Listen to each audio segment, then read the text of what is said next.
Counter. Ah, ni. Sini. Ah.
Penalti.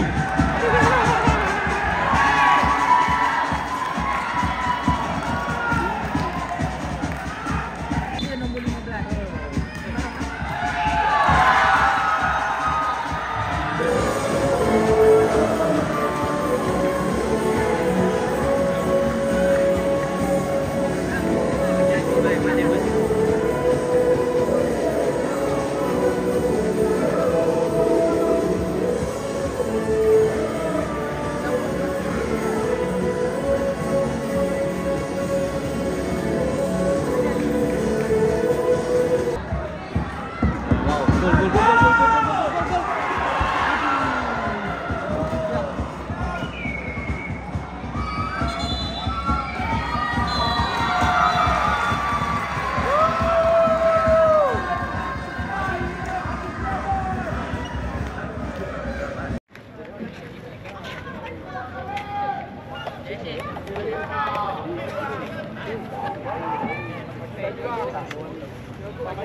So bro, What now?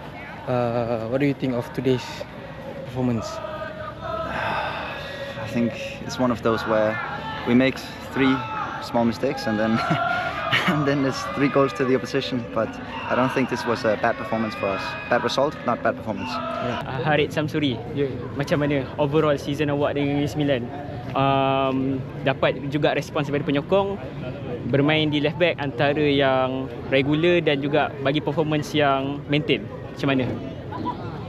Pendapat saya season ni memang tim kita orang agak susah lah kan nak capai target kita orang.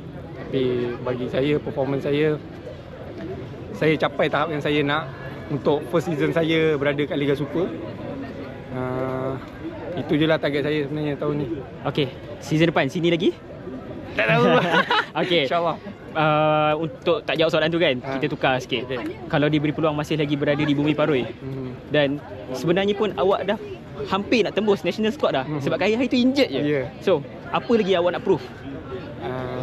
Saya nak prove next season saya boleh dapat national call up lagi lah, dan bermain habis-habisan lah untuk Negeri Sembilan kalau dapat main untuk Negeri Sembilan next year. Harapan saya next season kalau ada, saya nak bawa tim ni at least kita duduk dekat top 5 yang terbaik. Tahun ni pun kita tahu tangga kita tak cantik, jadi season depan saya harap kita dapat baiki lah, buat bangga nama Negeri Sembilan. Okay, Yoi, diorang tak nak review, biar kita yang generasi muda ni try, Yoi. Betul, kita Okay, cuba. Kita cuba. So, tamatlah sudah Ultrajang Coast Stadium bagi season 2024-2025. Negeri Sembilan mencatatkan kedudukan kedua tercorot dengan 4 kemenangan, 2 Seri Pahang, 1 Kedah, 1 Kelantan KDN, dan tambah satu lah masa Piala Malaysia itu PDRM. Ya, betul.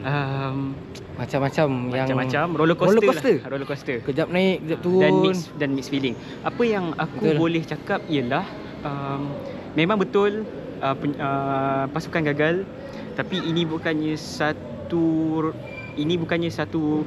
titik untuk kita backlash dekat pihak pengurusan, sebab diorang adalah orang baru. Bukan aku nak backup, tapi masa tu tak cukup matang. Okay, and as we all know, apa yang diorang cakap, long term planning. So benda tu bukannya terbukti pada hanya satu season. Dan yes, quality players memang kita tak setaraf, tapi at least kita ada permata yang boleh kita gilap. Betul. Contohnya seperti Takumi. Yes. Dan personally aku rasa ini pendapat aku lah 3 player yang terbaik lah untuk season ni, which is Harid Samsuri. Ya, betul. Hampir call up national. Dan dia cuma sayangnya dia injured. Waktu nama list dah keluar, cuma yang injured, tapi tak apa. And then second aku pilih Selvan. What a fantastic season for him. Betul, season ni banyak dia score, banyak improving. Bukan setakat kalau fans-fans Sembilan dulu kata Arazak tapi sekarang dia dah improve dari segi crossing, dari segi shooting, ada banyak improvement. Dan seperti kita tengok game tadi pun score. Betul. So, and last bagi aku Avancini lah. Avancini masuk second half season, pertengahan musim, tapi give a very good impact lah. Betul. So overall, kalau kau tanya aku, memang sedih, kecewa sebab kita gagal. Tapi ia bukanlah bermaksud kita kena down sepenuhnya lah, sebab ini adalah satu permulaan baru untuk Negeri Sembilan. So bak kata Izzat, transfusi dan transisi. So ini adalah season yang pertama buat NSFC yang baru. So kita tengok transisi macam mana dia nak bawa untuk season hadapan. Okay, heads up boys. Selamanya musuhnya habis binasa, dan buat akan berkati sekalian setia yang setiap kali hadir, terima kasih banyak-banyak. Korang memang power, dan kita berjumpa lagi season depan insya-Allah. Ciao. Negeri till I die.